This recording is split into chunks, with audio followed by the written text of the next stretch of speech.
Donc, leçon de 2018 et comment rassembler différemment de ce que QS peut proposer. On dit ça comme ça. Paul, Sylvain, Guy, Frédéric, j'y vais vraiment au hasard. Là. Je m'excuse si les ordres n'ont pas été parfaits au cours de la soirée, mais enfin, vas-y Paul. Monsieur, c'est la dernière fois que je parle de mon livre, mais j'ai fait un chapitre, je veux juste la dernière fois que j'en parle, j'ai fait un chapitre juste sur ce sujet-là, où est-ce que j'invite à une critique du communautarisme et de l'individualisme. Québec solidaire, c'est de la fausse gauche. C'est du faux indépendantisme parce qu'ils vont dire, on veut un pays, mais on est contre les frontières, contre les drapeaux, contre la démocratie, parce qu'à chaque fois que vous n'êtes pas d'accord, on va vous insulter puis on va vous attaquer. Il y a dans Québec solidaire plusieurs faussetés. Donc, je pense qu'il y a en ce moment une prise de conscience. Ça se déroule sous le thème de l'attaque du multiculturalisme, un thème qui revient souvent avec Frédéric, qui est juste à mon avis, mais aussi l'attaque que moi je mène de dire on va réhabiliter le collectif avec notre drapeau, avec une fierté commune d'être québécois indépendamment de nos différences. Donc, moi, j'ai beaucoup réfléchi à cette question-là et je pense que les leçons de 2018, pour répondre à votre question, c'est que nous devons absolument être la seule adresse pour un vrai projet d'indépendance. Après, Québec solidaire conservera la part d'électorat qu'il pourra conserver, mais il ne faut pas aussi exclure le fait que les positions qu'ils prennent de plus en plus sont tellement peu rassembleuses et tellement incongrues pour le vivre ensemble, pour le collectif, ironiquement, que naturellement, il y a des gens qui vont porter attention à ce que le Parti québécois fait. De la même manière qu'il y a des indépendantistes qui ont voté CAQ la dernière fois juste pour être sûr de ne pas revoir les libéraux, qui vont revenir chez nous. Il s'agit juste de le communiquer de manière rassembleuse. Si on est capable d'avoir un ton qui est constructif, qui est le fun, puis on s'assume sans avoir honte de quoi que ce soit, moi je pense que naturellement, les leçons, c'est qu'on a juste à être nous-mêmes. Il y a des gens qui vont revenir, j'en ai aucun doute.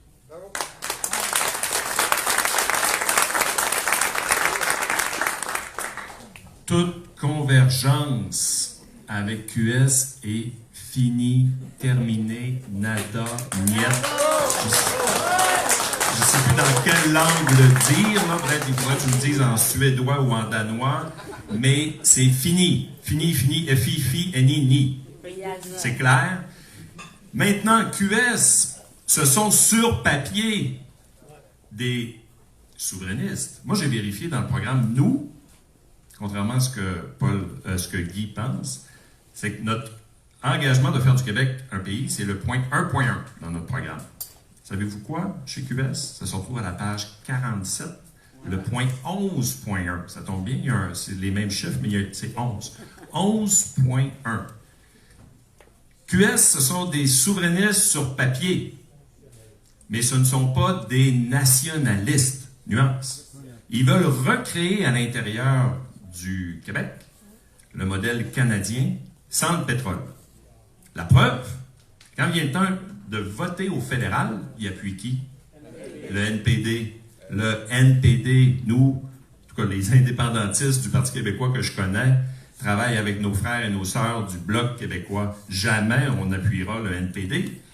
Alors, déjà là, on a une démonstration de ça. L'autre élément, c'est qu'ils entretiennent un discours, et de plus en plus avec Gabriel et Manon par rapport à Françoise et Amir, mais un discours de confrontation et de polarisation. D'abord et avant tout sur l'environnement. Alors que l'enjeu de l'environnement, pour relever le grand défi de la lutte contre la crise climatique, ça va se faire par la conviction, par l'adhésion, et non pas dans un discours, avec un discours moralisateur, ce que QS fait. Alors il polarise, alors que ce défi le plus grand de notre société, de la planète, c'est d'y aller par adhésion et par conviction. Alors pour moi, la grande distinction avec QS, elle est là. Puis je suis tellement fier ici, dans Tachereau, d'avoir été capable de faire avancer le dossier de la clinique SAPSA, parce que la députée s'en est pas occupée. Merci.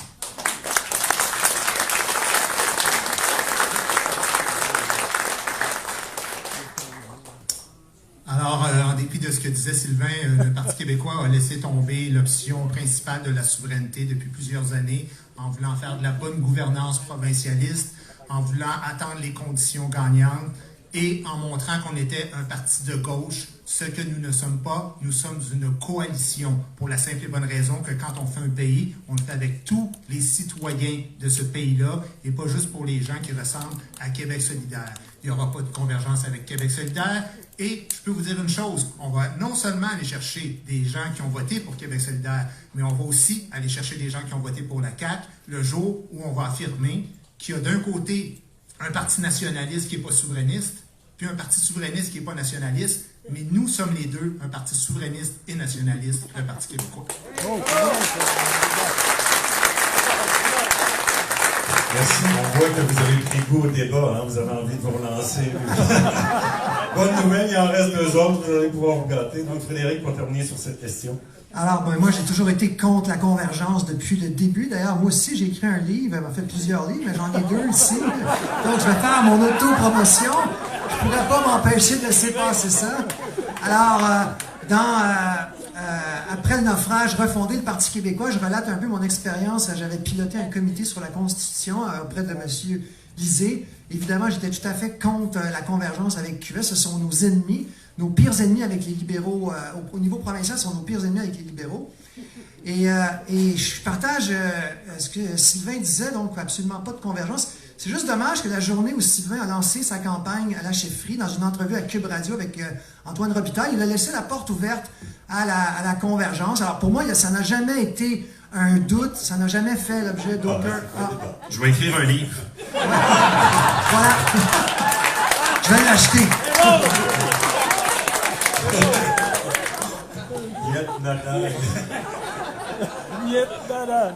Voilà, c'est tout.